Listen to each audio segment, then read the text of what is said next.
Dù đây phụ mẹ bóng bồn Nhìn cái này nhầm một bòi Smile post phụ mẹ bóng bồn này một bòi smile tầm lòng này tầm lòng về trẻ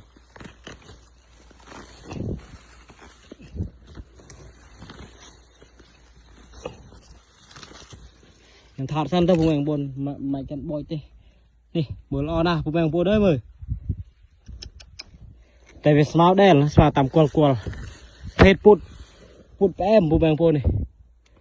Put em mơ đại crom của phụ mẹ bóng bồn mơ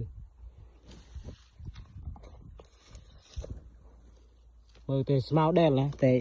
smile chay miền tập thi ơi tê miền đi bồn mơ cái đài nhầm miền tập thi chay miền thời việt bàn tê bánh thắm lùi quẩl bài tiền sai tiền cơn là phụ mẹ bóng bồn kia nói tiền số đứng đèn đời pột viên tân khi kia cầm bánh tham thằng cây bánh ấy mười lo là pột này phô không anh pột nhưng một bôi smile ăn đi về nè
nó phụ bằng vô đấy mời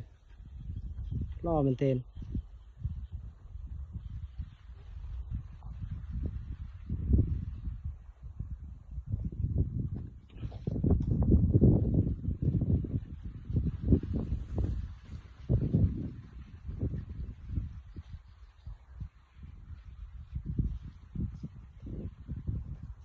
mười smile là nhậu đều smile để đừng thằng mày với bàn miền ta dính bôi đai nè phụ bằng phôn miền thôi với bàn thế phụ phết smile chứ